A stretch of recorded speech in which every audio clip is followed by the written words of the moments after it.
L'idée était de mener une réflexion scientifique, interdisciplinaire, sur la notion de solidarité dans l'Union européenne. Donc cette interdisciplinarité du projet de recherche et de la réflexion est évidemment une plus-value et un des éléments innovateurs, innovants de cette entreprise. L'objectif du livre dès le départ était de comprendre les conflits autour de cette notion, la difficulté de la mise en place de la solidarité européenne entre le Nord et le Sud, entre l'Est et l'Ouest, entre les pays qui contribuent au budget de l'Union européenne et les pays qui sont les bénéficiaires principaux de ces financements.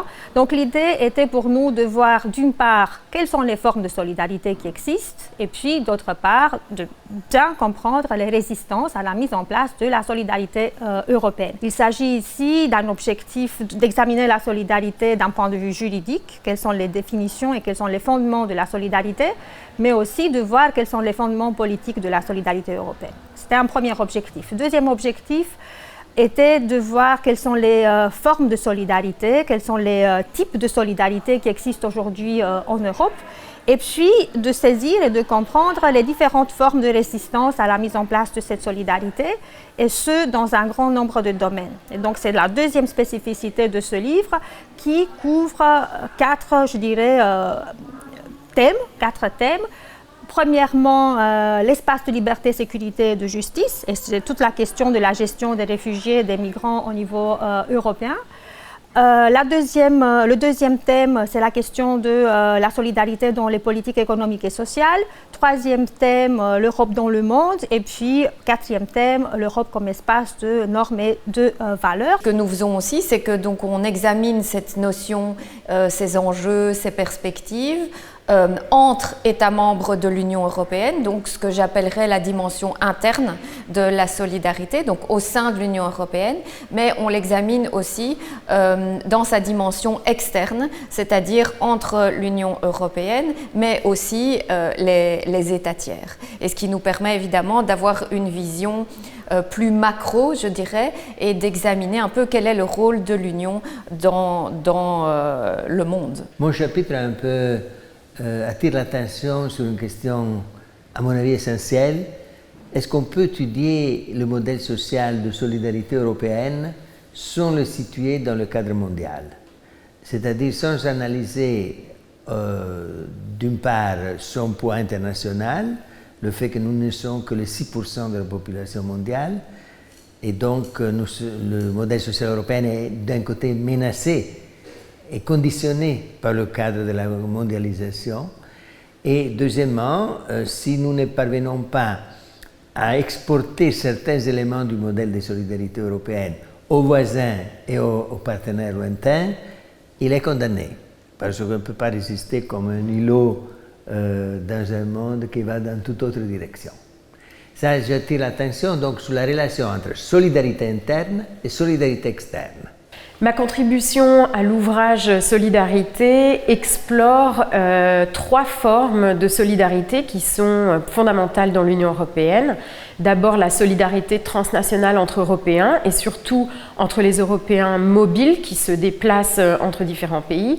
La solidarité internationale entre les États membres et enfin la solidarité nationale au sein des pays et des sociétés européennes. Les principales conclusions de ma contribution portent en fait sur un nécessaire changement de modèle, de paradigme et le passage d'un modèle de compétition entre à la fois les Européens eux-mêmes, par exemple les travailleurs, au sein du marché unique, ou une compétition, une concurrence entre les systèmes sociaux des États membres, à un modèle basé davantage sur la coopération entre les Européens, mais aussi entre les systèmes.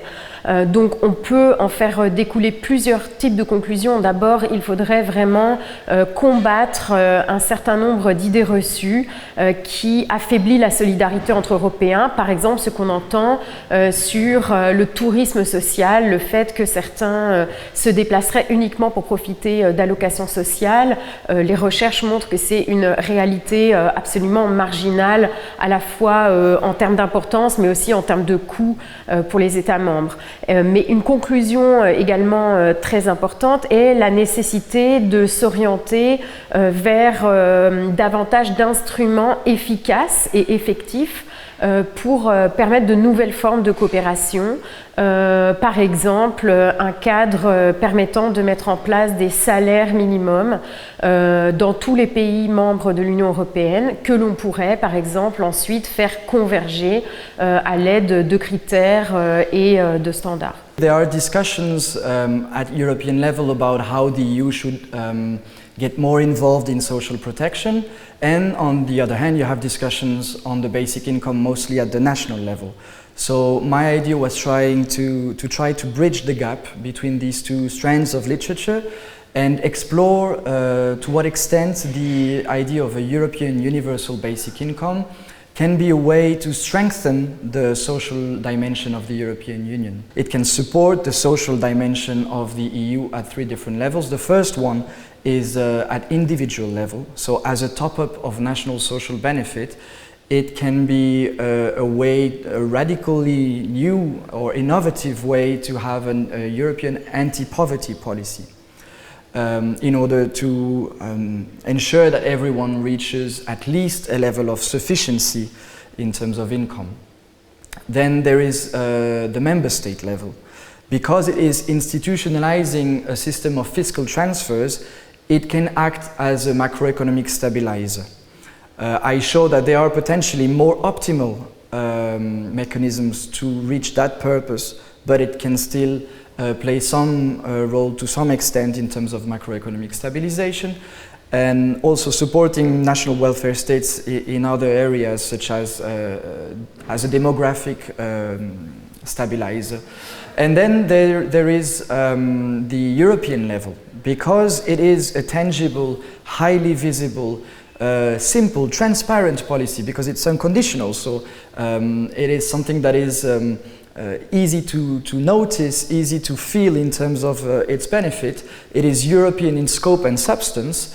It may improve also the legitimacy of the European project. En matière de coopération policière et judiciaire en matière pénale, la solidarité n'a pas de rôle autonome à jouer, puisqu'il y a une sorte d'overlap avec le principe de la coopération loyale dans cette matière. Cela dit, nous pensons, Cecilia Riscala et moi-même, avec Cecilia avec qui j'ai écrit le chapitre, qu'il y aurait un intérêt à développer en fait, le rôle de la solidarité en matière pénale, et en particulier à développer le rôle que la solidarité pourrait jouer de l'Union européenne vis-à-vis des États membres, et donc à travers un rôle plus important pour la solidarité, mais on pourrait amener, pousser l'Union européenne à aider financièrement les États membres à remplir certains de leurs engagements. Ma contribution à l'ouvrage sur la solidarité européenne, enjeux et perspectives, concerne le concept de solidarité au sein de la gouvernance économique européenne. Dans un contexte d'abord de crise économique et financière, puis de crise et dette souveraine, et puis plus récemment de crise sociale, le concept de solidarité est devenu un enjeu extrêmement important, notamment quant à la question de savoir quelle est la place que l'on doit accorder à la solidarité au sein des réponses à apporter à la crise des dettes souveraines. Le premier niveau concerne la notion de solidarité au sein de la gouvernance économique européenne avant la crise des dettes souveraines. Et à cet égard, le traité de Maastricht, qui a créé l'Union économique et monétaire, a essentiellement mis en place une solidarité dans sa dimension négative, en ce sens que les États membres, en particulier dans le cadre du pacte de stabilité et de croissance, sont tenus de respecter une certaine discipline budgétaire. Ma deuxième conclusion dans ma contribution concerne maintenant l'impact de la crise des dettes souveraines sur la notion de solidarité. Et là, j'ai analysé les différentes réformes qui ont été menées par l'Union européenne et par les États membres, et je suis arrivée à la conclusion que cette crise des dettes souveraines a eu pour effet de renforcer la dimension négative de la solidarité et n'a pas permis le développement d'une véritable solidarité positive. Pourquoi ? Parce que la plupart des réformes ont renforcé les contraintes budgétaires qui pèsent sur les États membres, ont renforcé la surveillance multilatérale qui est exercée sur leur politique économique, budgétaire et sociale, mais aussi ont développé une assistance financière qui est essentiellement fondée sur une conditionnalité. Un premier renseignement, donc, c'est qu'il n'y a pas une solidarité, mais il y en a plusieurs. Un deuxième enseignement, c'est qu'il est particulièrement difficile de parvenir à définir la solidarité.